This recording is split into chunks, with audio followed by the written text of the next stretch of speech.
जय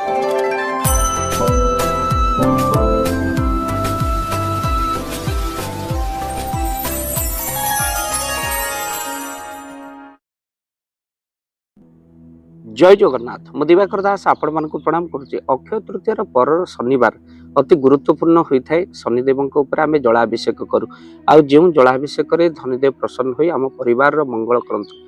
शनिकर कृपा हेले असंभव संभव हो जाए। जहाँ आप मानसिक करते पूर्ण करते शनिदेव। एमती कि ग्रह दशा दूर हो जाए। आउ जो शनिवार दिन आपण मैंने शनि को जलाभिषेक करती से शनिवार अपेक्षा अक्षय तृतीय पर दिन शनिवार अति गुरुत्वपूर्ण होता है।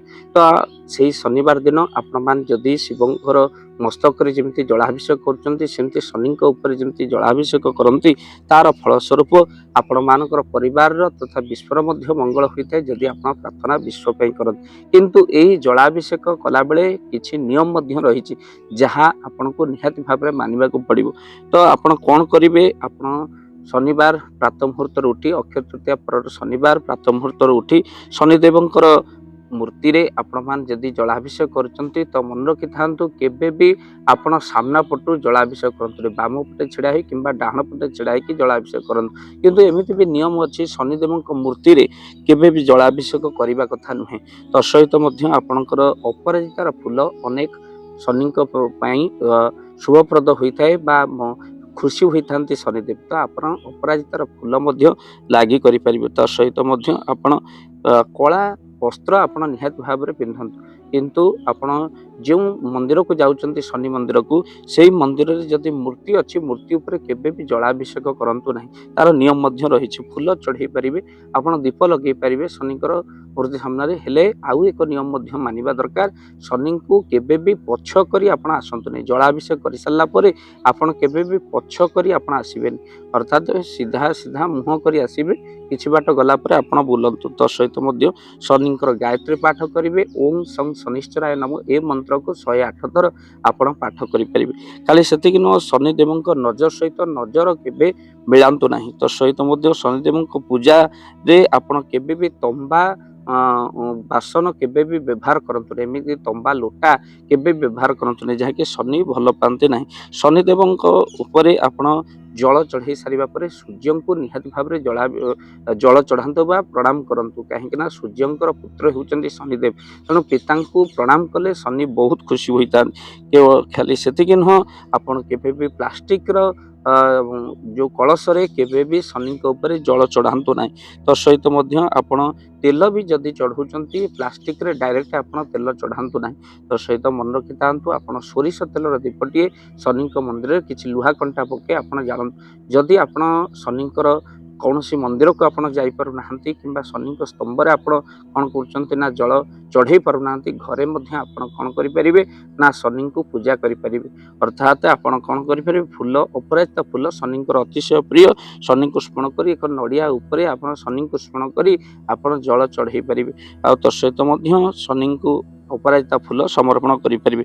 शनिदेवंकर पूजा आपण कला बा लाल रंगर वस्त्र पिंधि कले बहुत सफल होता है।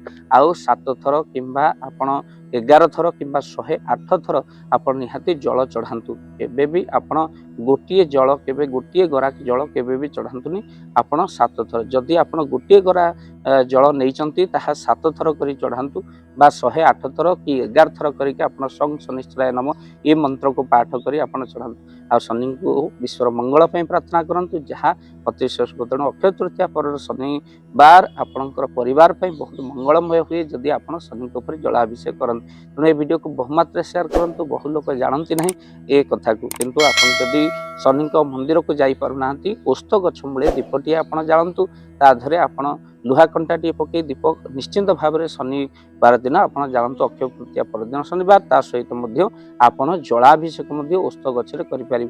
आ जल आपण किछि आपण मिश्री पकई जलाभिषेक कले आपण जहाँ मनोकामना करती शनि ताहा पूर्ण करती। निश्चिंत भाव में आम कहवा ओम सं शनिश्चराय नमः। जय जय श्रीराम। प्रति वर्ष परी ए वर्ष आसंता चंदन पूर्णमी जहाँकि मे 1 रे पड़ुछि। ए चंदन पूर्णमी ठारू 9 दिन धरी श्री राम कथा साधुसंग रामरंग कार्यक्रम अनुष्ठित होगा जाऊँगी जहाँकि ए वर्ष 15 वर्ष हो गला आ 15तम यही साधुसंग रामरंग कार्यक्रम आपण मैंने निश्चिंत भाव में जोगदेवे जहाँकि पूर्णाहुति आसंता 9 तारिख दिन पड़ुछि। ओडिशार वरेण्य साधुसंत प्रवचक मान द्वारा राम कथा अनुष्ठित होगा जाऊँगी। तो यही राम कथा साधुसंग अन्नदान से आपड़ जो मैंने सहयोग करने को चाहती यज्ञ कार्य जो मैंने सहयोग करने चाहते स्क्रीन चलता नंबर में आपण दान राशि पठे पारे जहाँकि उक्त कार्य लगे जहाँकि जगतसिंहपुर जिला बिरड़ी बालिया गोपीनाथपुर में माँ दुर्गा देवी प्रांगण में अनुष्ठित होगा जाऊँगी। आसंता मे 1 ରୁ 9 तारिख पर्यंत ये भव्य कार्यक्रम में आपण दान निहाती भाव दरकार श्रद्धा युक्त हुई जो दान आप दिखती ताहा निश्चिंत आपणकर मंगल होगा सहित आपण परिवार मंगल है। तेणु आपण परिवार मंगल राम कार्य को यज्ञ कार्य को अन्नदान को आप जहाँ आपण श्रद्धा गुंडची मुसाफरी दान आप प्रदान करेंगे। स्क्रीन में चलता नंबर में फोन पे नंबर रही आपड़ से फोन पे नंबर में आप दान राशि पठे पारे। आ निश्चिंत आपन को निमंत्रण रहा कि भाव में सुंदर कार्यक्रम चली आप निश्चिंत 9 तारिख दिन पूर्णाहुति कार्यक्रम आप आसी पहुँचे।